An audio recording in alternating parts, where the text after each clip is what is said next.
శుక్లాంబరధరం విష్ణుం శశివర్ణం చతుర్భుజం ప్రసన్నవదనం ధ్యాయేత్ సర్వవిఘ్నోపశాంతయే. గురుర్బ్రహ్మా గురుర్విష్ణుః గురుర్దేవో మహేశ్వరః గురుః సాక్షాత్ పరం బ్రహ్మ తస్మై శ్రీ గురవై నమః. వ్యాసాయ విష్ణురూపాయ వ్యాసరూపాయ విష్ణవే నమో వై బ్రహ్మనిధయే వాసిష్ఠాయ నమో నమః. కూజంతం రామ రామీతి మధురం మధురాక్షరం ఆరుహ్య కవితాశాఖాం వందే వాల్మీకికోకిలం. శ్రుతిస్మృతిపురాణానాం ఆలయం కరుణాలయం నమామి భగవత్పాదశంకరం లోకశంకరం. వాగర్ధావివ సంపృక్తౌ వాగర్ధప్రతిపత్తయే జగతః పితరౌ వందే పార్వతీ పరమేశ్వరౌ. సూక్తిం సమగ్రయతున స్వయమేవ లక్ష్మీ శ్రీరంగరాజమహిషీ మధురైః కటాక్షైః. వైదగ్ధ్యవర్ణగుణగుంభనగౌరవైర్యాం కండూలకర్ణకుహరాः కవయోధయంతి. హైమోర్ధ్వపుండ్రమజహన్మకుటం సునాసం మందస్మితం మకరకుండలచారుగండం. బింబాధరం బహుళదీర్ఘకృపాకటాక్షం శ్రీవేంకటేశముఖమాత్మని సన్నిధత్తాం. విమలపటి కమలకుటి పుస్తకరుద్రాక్షశస్తహస్తపుటి కామాక్షి పక్ష్మలాక్షి కలిత విపంచి విభాసి వైరించి. మనోజవం మరుతతుల్యవేగం జితేంద్రియం బుద్ధిమతాం వరిష్టం వాతాత్మజం వనరయూధముఖ్యం శ్రీరామదూతం శిరసా నమామి. కాబట్టి విఘ్నేశ్వర ప్రభావము అంటే ప్రభావమే. ఇప్పటికీ కాణిపాకం లాంటి క్షేత్రాల్లో నిరంతరం పెరుగుతూ తన యొక్క అస్తిత్వాన్ని తిరుగులేని రీతిలో నిదర్శనం చూపించట్లా మహానుభావుడు. కాబట్టి అటువంటి విఘ్నేశ్వరుడు ఒకనాడు శంకరుడికి వచ్చినటువంటి గొప్ప విఘ్నాన్ని తొలగించాడు. ఆ విఘ్నాన్ని తొలగించినప్పుడు శంకరుడు ఈ కపిలవర్ణంలో ఉన్నటువంటి విఘ్నేశ్వరుణ్ణి ఆరాధన చేశాడు. ఎక్కడుంది, ఎవరు చెప్పారు అని మీరు అంటారేమో. ముత్తుస్వామి దీక్షితారు వారు మహాపురుషులు. వారు కేవల కృతులు మాత్రం కీర్తనలు మాత్రం రచించిన వారు కారు. వారు గొప్ప మంత్రవేత్త. వారికి తెలియని మంత్రం లేదు. వారు దర్శించనటువంటి దేవత లేదు. వారికి తెలియని తత్వము లేదు. వారి కీర్తనలు బాగా చదువుకుంటే, వారి కీర్తనలను బాగా పరిశీలిస్తే ఎంతో తత్వం తెలుస్తుంది. అటువంటి ముత్తుస్వామి దీక్షితారు వారు విఘ్నేశ్వరుని ఉద్దేశించి ఒక కీర్తన చేశారు. అందులో కపిల గణపతి రూపాన్ని వర్ణించారు. వర్ణించినప్పుడు ఒక మాట అన్నారు, కపిల వశిష్ఠాది నృతం అన్నారు. కపిల మహర్షి వశిష్ఠాదుల చేత కీర్తింపబడినటువంటి వాడా నువ్వు. కపిలం కృష్ణ పూజితం. ఒకప్పుడు నువ్వు శ్రీ మహావిష్ణువు పరిపూర్ణావతారమైన కృష్ణుడిగా ఉండగా పూజింపబడ్డావు. కృష్ణుడంతటి వాడికి ఒక ఇబ్బంది కలిగితే నిన్నే పూజించి బయటపడ్డాడు. రెండు, త్రిపుర సంహారార్థం శివేన త్రయంబకేన తవార్చితం. ఆ త్రిపురాసుర సంహారార్థమని చెప్పి శివుడు త్రయంబకుడు, 3 కన్నులున్నవాడు, నీ తండ్రి నిన్ను పూజ చేసి రథాన్ని ముందుకు తీసుకెళ్ళాడు. అంతటి పెద్దవాళ్ళకి సమస్యలు వచ్చినప్పుడు కూడా సింధూరము చేత అలంకరింపబడిన కపిల గణపతి స్వరూపాన్ని ఉపాసన చేస్తారు.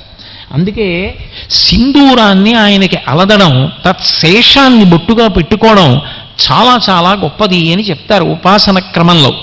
అందులో నేను ఎటూ ఒక మాట అన్నాను కదూ, ఒకనాడు శివునికి ఏర్పడినటువంటి ప్రతిబంధకాన్ని తొలగించాడు. అలాగే కపిలం కృష్ణ పూజితం, కృష్ణుడి చేత పూజింపబడ్డాడు కపిల గణపతి. కపిల విఘ్నేశ్వరుడు కృష్ణుడి చేత ఆరాధింపబడ్డాడని ఎక్కడ ఉన్నది? నిజంగా ఆలోచిస్తే అదే శమంతకోపాఖ్యానం. ఇవాళ మనం 3-4 పుటలు ఉన్న పుస్తకాల్లో చదువుతున్నటువంటి దాంట్లో అక్కడక్కడ కించిత్ అనుమానం కలిగే రీతిలో ఏమైనా ఉంటే ఉండొచ్చు. కానీ సమర్థులైనటువంటి వారు చక్కగా విడదీసి చదువుకుని అర్థం చేసుకుంటారు.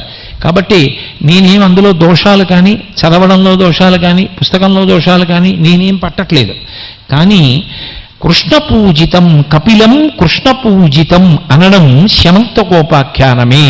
అయితే సంగ్రహంగా చదువుతూ ఉంటాం మనం ఆ వినాయక వ్రతకల్పం చేసినప్పుడు.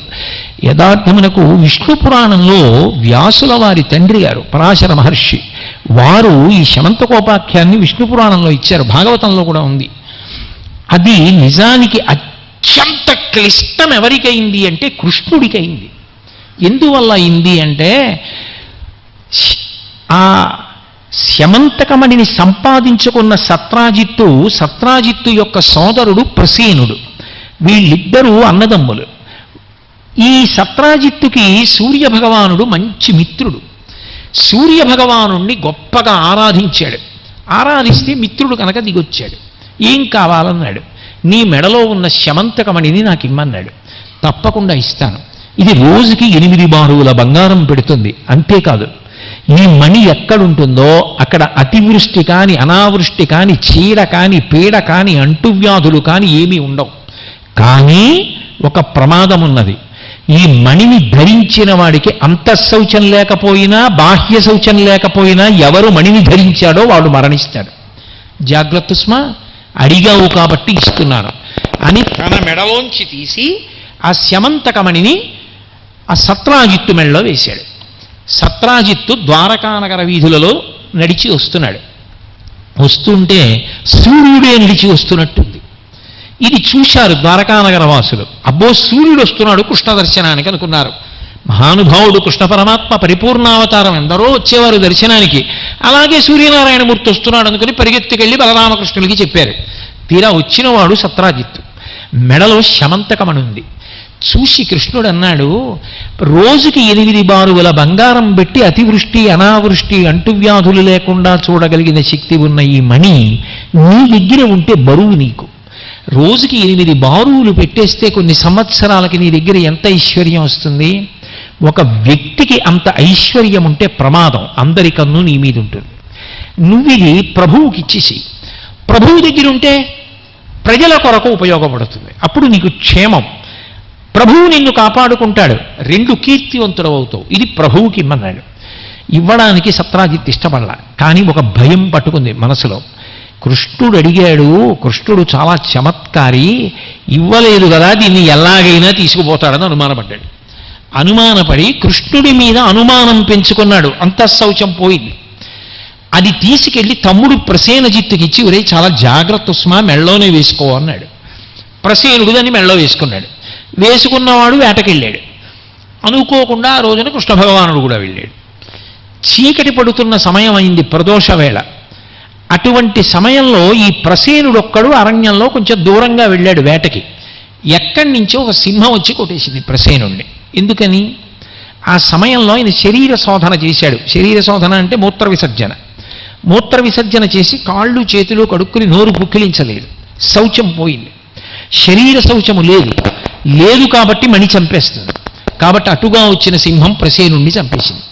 చీకటి పడిపోయింది. ఎలా వెతుకుతారు అరణ్యంలో? ఎక్కడున్నాడు ప్రసేనుడని గట్టిగా ఎలుగెత్తి పిలుస్తూ కృష్ణ పరమాత్మ తల ఎత్తి పైకి చూశాడు. చంద్రబింబం కనపడింది. ఆ రోజు భాద్రపద శుక్ల చవితి, చంద్రుడు కనపడ్డాడు. భాద్రపద శుక్లపక్ష చవితి నాడు చంద్రుడు కనపడితే వచ్చే సమస్య ఏమిటి అంటే, పార్వతీ పరమేశ్వరులకు కుమారుడిగా ఆయన ఆవిర్భవించినటువంటి అవతార దినోత్సవం అది. ఆ రోజునైన పిల్లవాడిగా ఉంటాడు కదా, చేతిలో కుడుములు అవి పట్టుకుని చంద్రలోకానికి వెళ్ళాడు. చంద్రుడు ఆయన్ని చూసి నవ్వాడు. ఎందుకని? కవులందరూ చంద్రుణ్ణి వర్ణిస్తారబ్బా, అంత అందగాడు ఇంత అందగాడు, లోకంలో ఎక్కడైనా ఎవరైనా చాలా అందంగా ఉంటే చంద్రముఖి అంటారు. అందరూ అందం అంటే చంద్రుణ్ణి చెప్తారు. ఆయనకి నేను చాలా అందగాడినను ఒక అతిశయం వచ్చింది. విఘ్నేశ్వరుడు మరుగుజ్జు రూపంతో లంబోదరంతో ఉంటాడు. ఈయన్ని చూసి వికవిక నవ్వాడు. ఆయన అన్నాడు విఘ్నేశ్వరుడు, బాహ్య రూపం గొప్పదా అంతఃసౌందర్యం గొప్పదా? నువ్వు పైకి అందంగా ఉంటావు, కానీ నువ్వు ఎన్ని తప్పులు చేశావో నీకు తెలీదా? ఇప్పుడు నేను అవన్నీ చెప్పక్కర్లేదు, మీకు తెలుసు. ఇన్ని తప్పులు చేశావు. ఇన్ని తప్పులు చేసిన వాడివి పైకి అందంగా ఉంటానని లోపల అందం గురించి పట్టించుకోకుండా పైన నేను మరుగుజ్జుగా ఉన్నానని నన్ను చూసి నవ్వావు. నీకు శాస్తి ఒక్కటే, నిన్ను రోజు అందరూ చూస్తారని గర్వపడుతున్నావు, ఇక పైన నిన్నెవరైనా చూస్తే నీలాపనిందలు వస్తాయన్నాడు. ఆ రోజు నుంచి ఇంకా అందరూ ఏమనేవారంటే, ఈ చంద్రుడు ఆకాశంలో ఎదురుగుండా ఉంటాడు, చీకటి పడేటప్పటికీ నానా ఇబ్బందులు పడిపోతున్నాం, ఎక్కడి నుంచి వచ్చాడో అక్కడికి పోవచ్చు కదా, ఎందుకు ఈ ఆకాశంలో అనేవారు. చీకటి పడేటప్పటికి అందరూ నింద చేస్తుంటే తట్టుకోలేక తను పుట్టిన క్షీరసాగరంలోకి వెళ్ళిపోయాడు చంద్రుడు. ఆ శాపం ఉంది. ఇది కృష్ణుడు చూశాడు.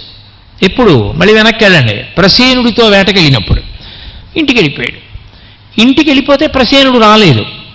వెంటనే సత్రాజిత్ అన్నాడు, నేను అనుకున్నాను మణి ఇవ్వలేదు కదా, కృష్ణుడు ఖచ్చితంగా ఎత్తుకుపోతాడనుకున్నాను, కృష్ణుడే మా తమ్ముడిని చంపేసి మణి ఎత్తుకుపోయాడన్నాడు. ఇప్పుడు తను నిరపరాధి అని నిరూపించుకోవలసిన అవసరం కృష్ణుడికి వచ్చింది. కృష్ణుడు పాపం వెళ్ళి అరణ్యంలో వెతకడం మొదలెట్టాడు. ఎవరికి? నిజంగా ఆయనకేం తెలియక కాదు, మనకు ఉపకారం చేయడం కోసం మొదలెట్టాడు. వెతికితే అక్కడ చచ్చిపోయిన ప్రసేనుడి శరీరం, గుర్రపు కళేవరం అన్నీ కనబడ్డాయి, మణి మాత్రం దొరకలేదు. ఆయన అన్నాడు, ఇదిగో చూశారా, సింహపు జాడలు కనపడుతున్నాయి, అడుగు జాడలు, అంటే ఏదో సింహం చంపేసింది అన్నాడు. అంటే వచ్చిన వాళ్ళు అన్నారు, అబ్బెబ్బెబ్బే ఉత్తిది, నువ్వే చంపేసి మణిత్తుకుపోయావు, శవాన్ని సింహం తినేసింది రాత్రి, సింహం చంపలేదు, నువ్వు చంపేశావు, సింహం తినేసింది, మణి నువ్వు ఎత్తుకుపోయావు, మరి మణి ఎందుకు లేదన్నారు. ఇదేం ప్రారంభం అని మళ్ళీ సింహం అడుగుజాడల్ని పట్టుకుంటూ ఎక్కడికి వెళ్ళిందో వెళ్ళాడు. అకస్మాత్తుగా సింహం చచ్చిపోయి కళేబరం కనపడింది. ఇప్పుడు సింహాన్ని చంపింది ఎవరు? భల్లూకం అడుగుజాడలు కనపడ్డాయి. భల్లూకం సింహాన్ని ఎలా చంపుతుంది? అది జాంబవంతుడు, అందుకని అపార బలవంతుడు. దాన్ని పట్టుకుని ఓ గుహ కనపడింది. ఈ గుహలో ఉందన్నమాట ఈ భల్లూకం అని గుహలోకి వెళ్ళాడు. వెళ్ళేటప్పటికి అక్కడ ఉయ్యాల కట్టుంది. ఆ ఉయ్యాల్లో ఒక చిన్న పిల్లవాడు ఒకడు పడుకుని ఉన్నాడు. ఆ ఉయ్యాల్లో పడుకున్న పిల్లని పెళ్లి చేసుకోలేదు కృష్ణుడు, మరి అంత పసిపిల్లని పెళ్లి ఎందుకు చేసుకుంటాడు? ఆ పిల్లవాడు ఒకడు పడుకుని ఉన్నాడు. అక్కడ యవ్వనంలో ఉన్న ఒక స్త్రీ నిలబడి ఉంది, ఆమె జాంబవతి, జాంబవంతుడి కూతురు. ఆమె ఉయ్యాల ఊపుతూ ఆమె కృష్ణుడిని చూసింది అకస్మాత్తుగా. ఆయన మహాసౌందర్య రాశి, ఆయన్ని చూడగానే ఆమె వలచింది, ఇన్ని పెళ్లి చేసుకోవాలనుకుంది. తెలియక గబగబా వచ్చి, ఎవరు నువ్వు, ఈ పిల్లాడెవడు? ఆ జాంబవంతుడు తీసుకొచ్చి ఆ శమంతకం అనేది ఉయ్యాల మీద కట్టాడు. బాగా వెలుగుతూ ఉంటుంది కదా, అది చూసి పిల్లాడు ఆడుకుంటాడని. బహుశా ఈయన ఈ మణి కోసమే వచ్చి ఉంటాడు, ఈయనది అయ్యి ఉంటుంది ఈ మణి.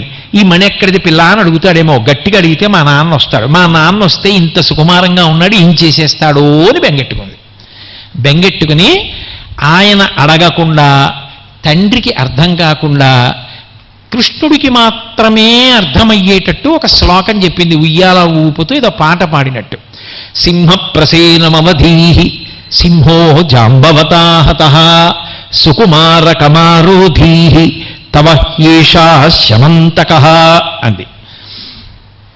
సింహం ప్రసేనుణ్ణి చంపేసింది, సింహాన్ని మా నాన్న జాంబవంతుడు చంపేశాడు, మా నాన్న ఈ శమంతకమణిని మా తమ్ముడు కోసం తెచ్చాడు, తెచ్చి ఉయ్యాల మీద కట్టాడు.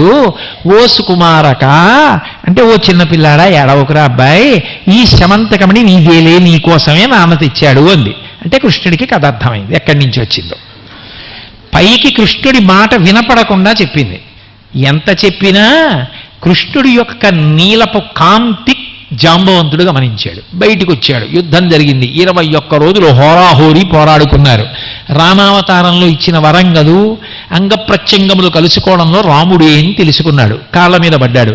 శమంతకమణిని జాంబవతిని కూడా ఇచ్చి వివాహం చేశాడు. ఉయ్యాల్లో ఉన్న పిల్లని కాదు ఇచ్చింది, ఉయ్యాల్లో ఉన్నవాడు మగపిల్లాడు. ఆ పిల్లనిచ్చి పెళ్లి చేశాడు. ఆ పిల్లని జాంబవతిని శమంతకమణిని పట్టుకుని ఇంటికి వచ్చి సత్రాజిత్తుకి ఇచ్చేశాడు. నాయన నేను పట్టుకెళ్ళలేదురా, ఇదిగో జాంబవంతుడు ఇచ్చాడురా, పిల్లని కూడా ఇచ్చాడురా అని ఇచ్చాడు.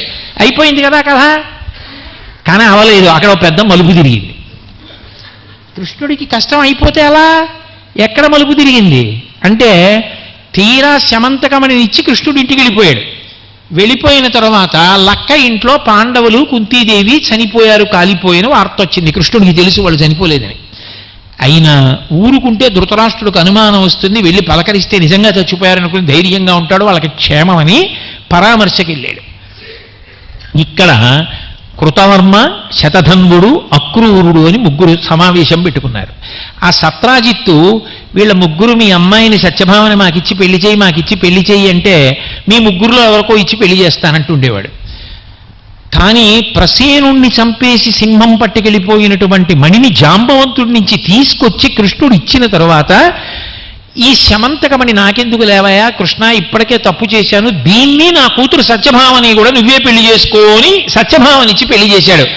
మీ అమ్మాయిని పెళ్లి చేసుకుంటాను కానీ బాబాయ్ నాకు ఆ మణొద్దు, నువ్వే పెట్టుకోని కృష్ణుడు వదిలేశాడు సత్రాజిత్తు దగ్గర. కృష్ణుడు ద్వారకా నగరానికి వెళ్ళగానే వీళ్ళ ముగ్గురు సమావేశం పెట్టుకున్నారు. మనకి పిల్లనిస్తాననేవాడు సత్రాజిత్తు, శమంతకమణిని పట్టుకొచ్చాడు జాంబవంతుణ్ణి ఓడించి అని కృష్ణుడికి ఇచ్చి పెళ్లి చేసేశాడు. కృష్ణుడు ఊళ్ళో లేడు, ఇదే సందు, ఓ శతధన్వుడా నువ్వు వెళ్ళి సత్రాజిత్తుని హత్య చేసి మణినెత్తుకొచ్చేయి అన్నారు. ఈయన ఉద్రేకపడిపోయి గబగబా వెళ్ళిపోయి ఆ సత్రాజిత్తుని చంపేసి ఆ మణిత్తుకొచ్చేశాడు. ముందు చేయడం చేసేశాడు, కానీ కృష్ణుడు వెళ్ళినవాడు రాడేమిటి, మళ్ళీ తిరిగి వస్తాడు. ఎలా? భయం వేసింది. అక్రూరుడైతే భక్తుడు, అందుకని అక్రూరుడి దగ్గర దాచేసి పారిపోయాడు.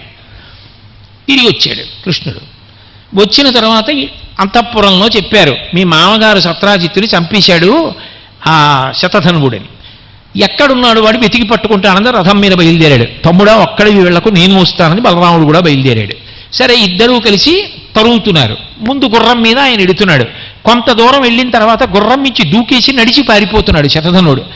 అన్నయ్య, నడిచి పారిపోతున్న వాడిని రథం మీద తరవడం అన్యాయం కదా, నువ్వు రథంలో కూర్చో అన్నయ్య, నువ్వెందుకు పరిగెత్తడం, నేను వెళ్ళి పట్టుకుంటాను శతధన్వుండని పరిగెత్తుకుంటూ వెళ్ళాడు. వెళ్ళి ఇంత రొప్పుతున్న వాడిని పట్టుకుని వాడితో యుద్ధం చేయడంలో ఆ శతధన్వుడు చచ్చిపోయాడు. చనిపోయిన తర్వాత ఒళ్ళంతా వెతికాడు, ఎక్కడ మణి కనపడలేదు. తిరిగి వచ్చి అన్నయ్యకి చెప్పాడు, అన్నయ్య మణి లేదన్నయ్య, శతధన్వుడు చచ్చిపోయాడు అన్నాడు. ఒరే నాకు అర్థమైంది, ఇప్పుడు ఆ మణి పట్టుకొచ్చి ఇస్తే రోజు పెట్టే బంగారంలో నేనేదో వాటా అడుగుతాను అన్నదమ్ముణ్ణి కాబట్టని మణి దొరకలేదు అన్నయ్య అని చెప్పేస్తున్నావు. నువ్వు చిన్నప్పటి నుంచి ఇంతేరా, వెన దొంగతనాలు అవి చేశావు, నువ్వు ఉన్న చోట నేను ఉండను రా ఇంకని చెప్పి ద్వారక వదిలి బలరాముడు వెళ్ళిపోయాడు. ఇదెక్కడి క్లేశం, ఇది ఏ అపనింది ఏమిటి నా మీద అని కృష్ణుడు బెంగపెట్టుకుని అంతఃపురానికి వెళ్ళాడు. జాంబవతి మందిరానికి వెళ్ళాడు. ఆవిడ మూతి తిప్పుకుంది. ఏం అలా ఉంది మీ అమ్మగారని అడిగాడు చిలికెత్తని.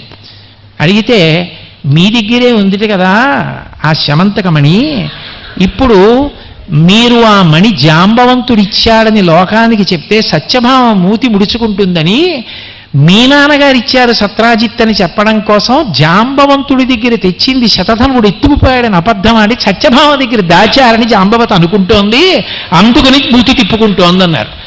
అమ్మ నాయనో ఇదెక్కడ గొడవ, సత్యభామ దగ్గర లేదు కదా అని సత్యభామ దగ్గరికి వెళ్ళాడు. ఆవిడ మూతి తిప్పుకుంది. ఈవిడెందుకు మూతి తిప్పుకుంటోందని అడిగాడు.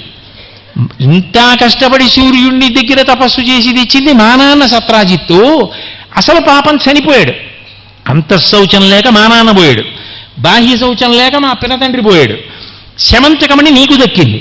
ఈ శమంతకమణి నువ్వేం చేశావు, జాంబవంతుడిచ్చాడన్న కీర్తి నిలబెడదాం, ఈ మామగారు ఎలాగో పోయాడు కదా, ఉన్న మామగారిని గౌరవిద్దామని జాంబవతి దగ్గర దాచావని సత్యభామ అనుకుంటోంది, అందుకు మూతి తిప్పుకుంటోందన్నారు. అవతల బలరాముడు వెళ్ళిపోయాడు. యువతల జాంబవతి పలకరించట్లేదు, అటు సత్యభామ పలకరించట్లేదు. అసలు ఆ శమంతకమణి ఏమైపోయిందో తెలియదు.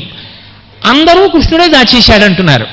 ఇది ఎక్కడి ప్రారంధం, ఏమైపోయింది, ఇంత భక్తుడు అక్రూరుడు ఎక్కడా కనపడకుండా పోయాడు. ఇది ఎలా, అసలు ఈ సమస్యకి పరిష్కారం ఏమిటని ఆలోచించాడు.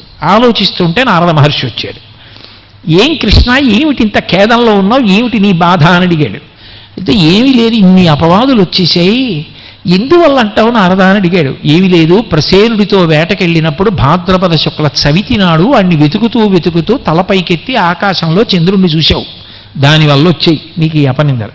అది ఎందుకు వచ్చాయన్నాడు. అంటే అదిగో వినాయకుడు శాపం ఇచ్చాడు చంద్రుడికి, మరి ఆ చంద్రుడు ఏం చేశాడన్నాడు. ఆ చంద్రుడు ఏం చేస్తాడు, క్షీరసాగరంలోకి వెళ్ళిపోయాడు. వెళ్ళిపోతే ఏమైందన్నాడు.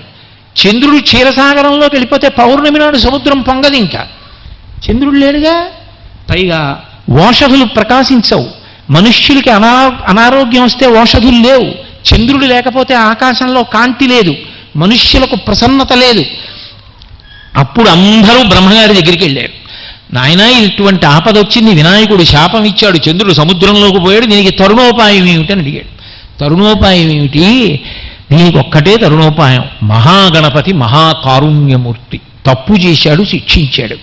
అదే భాద్రపద శుక్ల చవితి నాడు వినాయక వ్రతం చేసి మోదకాలు ఉండ్రాళ్ళు ఇవన్నీ నైవేద్యం పెట్టి పత్రులు తెచ్చి పూజ చేయమను, సంతోషించి శాపాన్ని తీసేస్తాడు, నేను తీయలేనన్నాడు. అంటే చంద్రుడు క్షీరసాగరం దగ్గర వినాయక వ్రతం చేశాడు. ఈ వార్త వినాయకుడికి వచ్చింది. తప్పు తెలుసుకుంటే చాలు. వాడు తప్పు చేశాడు, ఒకప్పుడు వికటంగా నవ్వాడు, కానీ ఇప్పుడు తప్పు తెలుసుకుని పశ్చాత్తాపడ్డాడు. అందరూ కూడా చంద్రుడు కావాలంటున్నారు. కాబట్టి ఇలా రమ్మనండి అన్నాడు. చంద్రుడు వచ్చాడు. అబ్బాయి, నీకు ఇచ్చిన శాపం తీసేస్తున్నాను.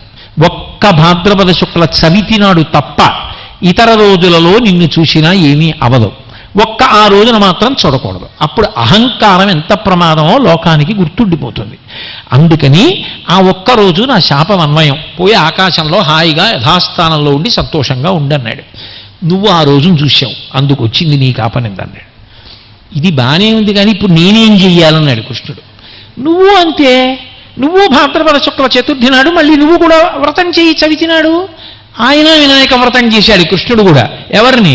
ఈ కపిల గణపతిని, సింధూరాలంకృతుడైనటువంటి గణపతిని పూజ చేశాడు. పూజ చేస్తే విఘ్నేశ్వరుడు ప్రత్యక్షమయ్యాడు. మామయ్య మామయ్య ఏమిటి ఇబ్బంది అన్నాడు. ఏమిటి ఇబ్బంది ఏమిటిరా? అటు సత్యభామ వింటలేదు, ఇటు జాంబవతి వింటలేదు, అటు ప్రజలు నమ్మట్లేదు, ఆ క్రూరుడేమైపోయాడో తెలీదు, బలరాముడు వెళ్ళిపోయాడు, ఈ శమంతకమణి కనపట్టలేదు. ఇదంతా నేను చంద్రుడిని చూశాంట ఆ రోజు, నన్ను ఈ శాపంట, ఏం చేయమంటావు? నీ వ్రతం చేశాను కదా అన్నాడు. మామయ్య వ్రతం చేసేసావు కదా, ఇంకా అలా ఉండు, సమస్య అదే తీరిపోతుందన్నాడు. ఎలా తీరిపోతుందన్నాడు? ఆ శమంతకమణి పట్టుకుని అక్రూరుడు కాశీపట్టణానికి వెళ్ళిపోయాడు. మహాభక్తుడు కదా, ఏదో ఒక్కసారంటే తప్పు చేశాడు. ఆ పెట్టిన బంగారం అంతా తన స్వార్థానికి ఉపయోగించుకోకుండా కాశీపట్టణంలో అన్నదానం చేసేస్తున్నాడు. ఇంతటి మహాభక్తుడు, బాహ్యాంతర శౌచములు ఉన్నవాడు కాబట్టి మణి అక్రూరుణ్ణి ఏం చెయ్యలేదు. కానీ కృష్ణుడు ఇంత బాధపడుతున్నాడు, వినాయక వ్రతం కూడా చేశాడు, ఇంతమందితో ఆయనకి ఇబ్బంది వచ్చిందని అక్రూరుడికి కబురెళ్ళింది. అక్రూరుడు కాశీలో ఉన్నాడని కృష్ణుడికి తెలిసింది. వెంటనే కబురు చేశాడు, అక్రూరా వచ్చేసేయి ద్వారకకని. కృష్ణుడంటే మహాప్రాణం అక్రూరుడికి. కబురు చేశాడు, అంతే చాలని గబగబా కాశీ నుంచి ద్వారకకు వచ్చాడు.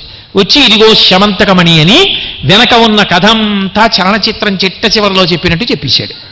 ఒకప్పుడు నువ్వు ఊళ్ళో లేనప్పుడు మేము ముగ్గురం కలిసి ఇలా చంపేశాం, శతధన్వుడు నాకు ఇచ్చాడు, నేను పట్టుకుని కాశీ వెళ్ళిపోయాను, నీకు ఈ నిందలన్నీ వచ్చాయి, శతధన్వుడి దగ్గర లేదు, అది తెలియక బలరాముడు వెళ్ళిపోయాడు అని ఎప్పుడైతే చెప్పి అక్రూరుడు మణిని తీసి కృష్ణ తీసేసుకో అన్నాడు. అయ్య బాబోయ్, నాకు మాత్రం వద్దురా నాయనా మణి, మహాభక్తుడివి నీ దగ్గరే పెట్టుకో, వినాయక వ్రతం చేసినందుకు కథలో ఉన్న సమస్య తీరిపోయింది, నీ దగ్గర పెట్టుకో అన్నాడు. అది ఆయన దగ్గర పెట్టుకున్నాడు. అక్రూరుడు ద్వారకానగరంలోనే ఉండి వచ్చిన బంగారం అంతా ప్రజాభ్యుదయానికి ఖర్చు పెట్టాడు. ఈతి బాధలు లేవు. ఈ విషయం అంతా బలరాముడికి తెలిసిందే. అయ్యయ్యయ్యయ్యో, తమ్ముడిని నింద చేశారని బలరాముడు వచ్చాడు. సత్యభామ వచ్చి ఏమనుకోకండి, ఏదో అనేశాను గబుక్కున ఆ సమయంలో అలా అనిపించిందంది. అదే మాట జాంబవతి అంది. కథ సుఖాంతం అయిపోయింది. కానీ కృష్ణుడు విఘ్నేశ్వరుడి వంక తిరిగి అన్నాడు, నేను కాబట్టి తట్టుకున్నాను రా ఇన్ని కష్టాలు, నేను కాబట్టి ఇన్ని మాటలు తట్టుకున్నాను, ఎవడు తట్టుకోగలడు? సంవత్సరంలో ఒక్కరోజైనా పొరపాటున నిన్ను చూసే చంద్రుణ్ణి చూసేస్తే ఇన్ని అపనిందలా ఎక్కడ తట్టుకుంటారు, ఎలా? కాబట్టి దీనికి ఇంకొక అవకాశం కూడా ఏమన్నా చెప్పన్నాడు. ఏమీ లేదు మామయ్య, నువ్వు పడ్డ కష్టాల వృత్తాంతమే శమంతకోపాఖ్యానం, ఇదొకసారి చెప్పేసుకుంటే నీ కష్టాలు పోయినట్టే, చంద్రుణ్ణి చూసినా కూడా ఈ కథ చెప్పుకుని అక్షతలు వేసుకుంటే శాపం అన్వయం అవదండి. అందుకుని ఈ కథ చెప్పుకుంటారు.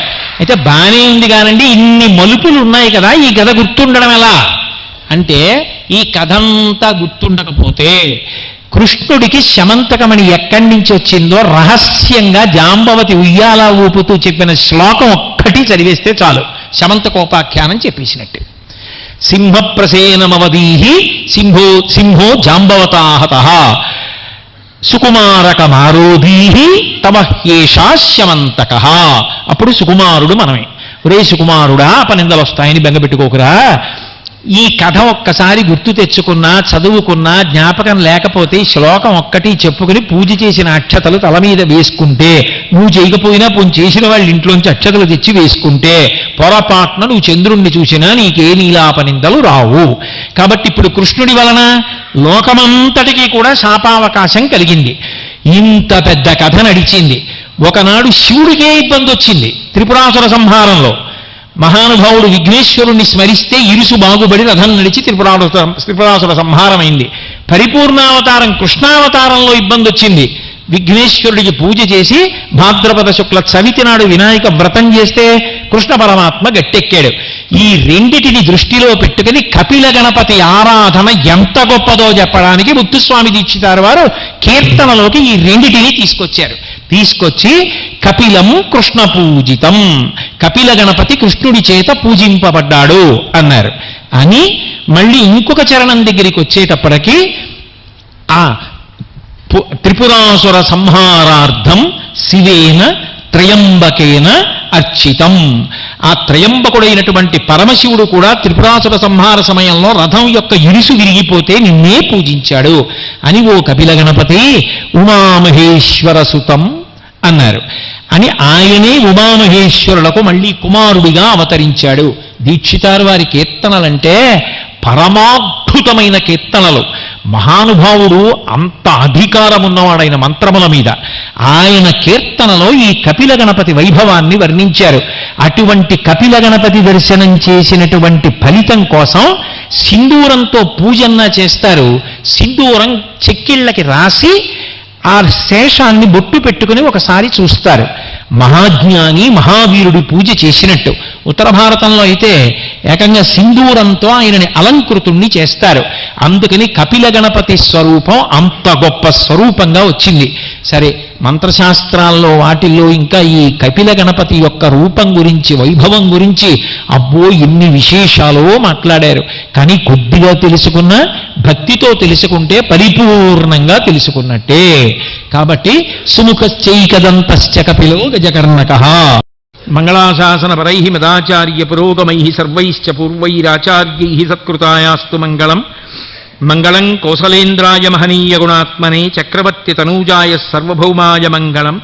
ఉమాకాంతాయ కాంతాయ కామితార్థప్రదాయినే శ్రీగిరీశాయ దేవాయ మలినాథాయ మంగళం. సర్వం శ్రీ ఉమామహేశ్వర పరబ్రహ్మార్పణమస్తు. స్వస్తి.